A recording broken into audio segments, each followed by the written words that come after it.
1 Timotius 6 ayat 17 sampai 19. Peringatkanlah kepada orang-orang kaya di dunia ini agar mereka jangan tinggi hati dan jangan berharap pada sesuatu yang tak tentu seperti kekayaan, melainkan pada Allah yang dalam kekayaannya memberikan kepada kita segala sesuatu untuk dinikmati. Peringatkanlah agar mereka itu berbuat baik, menjadi kaya dalam kebaikan, suka memberi dan membagi, dan dengan demikian mengumpulkan suatu harta sebagai dasar yang baik bagi dirinya di waktu yang akan datang untuk mencapai hidup yang sebenarnya.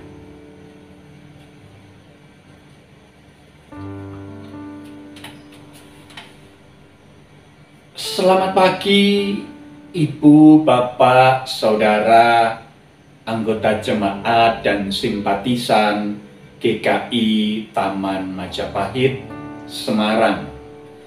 Bagaimana kabar Anda pagi hari ini? Semoga kita semua boleh bangun dengan hati yang penuh dengan sukacita, juga dengan satu kerinduan bahwa Allah senantiasa berkarya di dalam hidup dan melalui kehidupan kita. Ibu, Bapak, Saudara yang terkasih dalam Tuhan Yesus Kristus,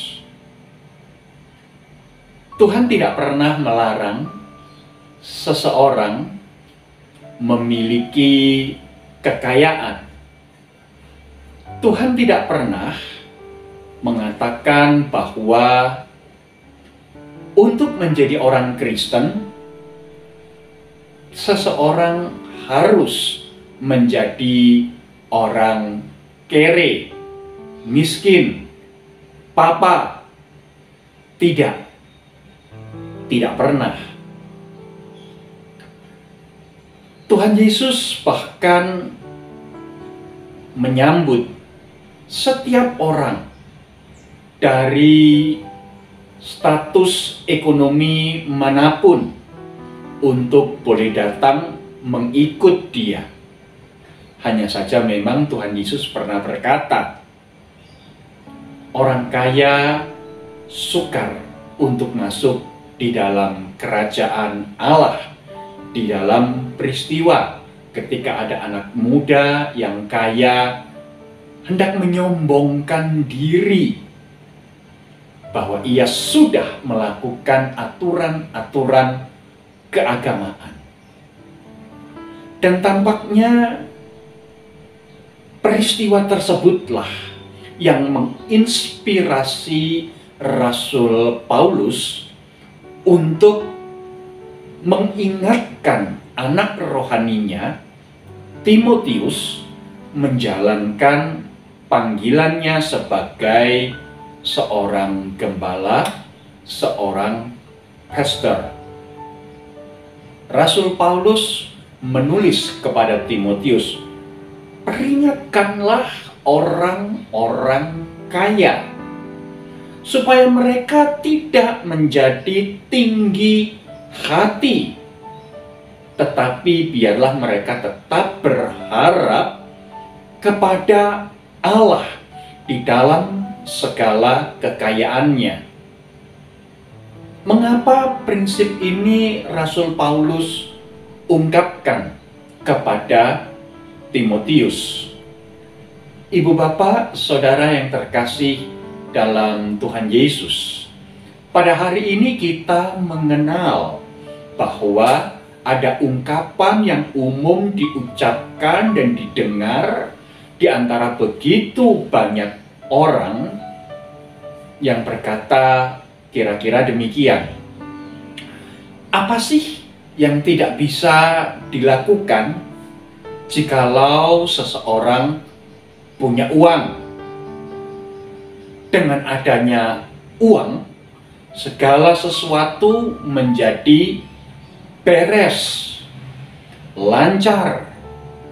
Dan itu berarti, ibu bapak, saudara yang terkasih, segala hak istimewa, segala privilege dimiliki oleh mereka-mereka yang memiliki uang yang banyak, serta pribadi-pribadi yang dekat dengan orang-orang yang memiliki banyak uang. Sementara orang-orang miskin, sementara orang-orang yang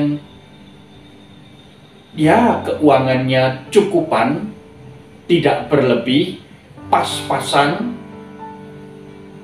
tidak memiliki hak-hak istimewa, tidak memiliki privilege seperti itu.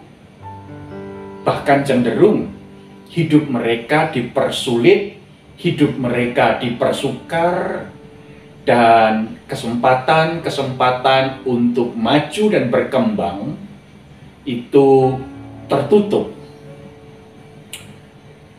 Ibu bapak saudara yang terkasih, itu berarti bahwa mereka yang memiliki status ekonomi di atas rata-rata memiliki kesempatan yang lebih besar untuk berkembang, dan